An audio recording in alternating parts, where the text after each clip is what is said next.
Hello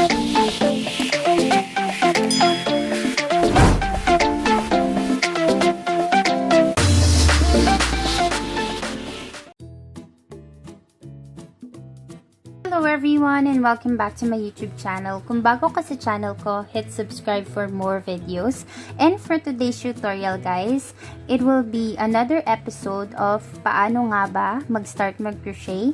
And sa ngayon guys, ituturo ko sa inyo yung tinatawag natin na double crochet or DC.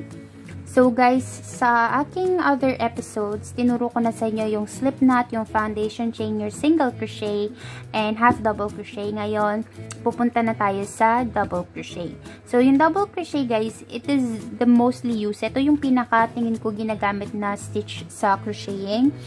So to start our double crochet guys, so lahat ng project natin again is mag-start tayo sa slip knot, and then we will just insert our hook, and we will be making a foundation chain. I think we will be making foundation chain of 10.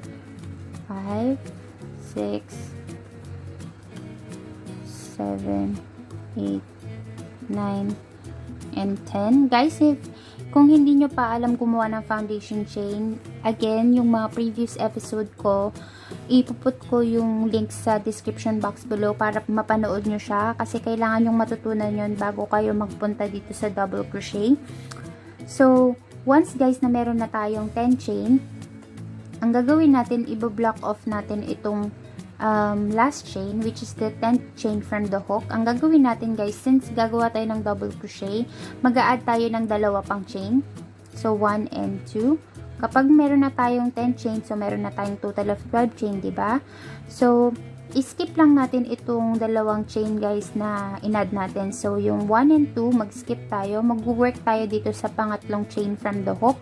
So yarn over tayo, insert natin yung hook natin dun sa chain na blinak off natin, which is the third chain from the hook.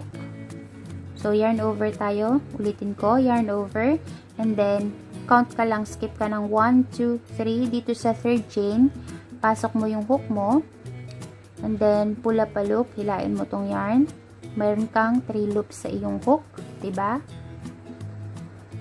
Ang pagkakaiba niyan sa half double crochet is mag-yarn over ka, ipapasok mo lang yung iyong hook sa dalawang chain.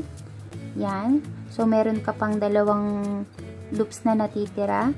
So yarn over mo siya, ipapasok mo ulit yung hook mo sa natitirang dalawa. So yun yung double crochet. Mas malaki siya, mas malaki siya kaysa dun sa half double crochet kasi dalawang beses natin ginawa yung pag insert ng hook. So ulitin natin guys, yarn over, insert your hook dito sa loop sa iyong foundation chain, and then yarn over, meron kang 3 loops sa iyong hook, yarn over, insert mo yung hook mo sa dalawang chain, dalawang loop, yarn over, ipasok mo yung hook mo ulit sa dalawang remaining loops na nasa iyong hook.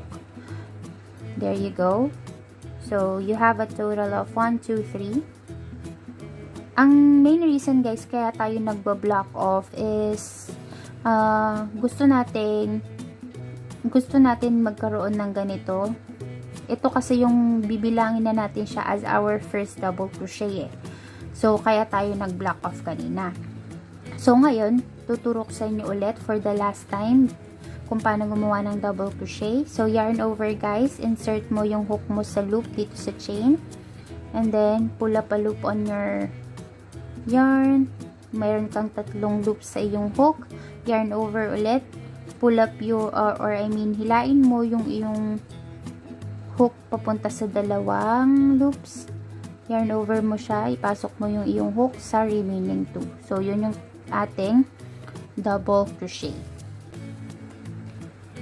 So that ends our tutorial for today guys. I hope you have enjoyed this tutorial and you have learned something from it. If you like the video, give it a thumbs up. If you're not yet subscribed to my channel, please do subscribe by clicking the subscribe button down below.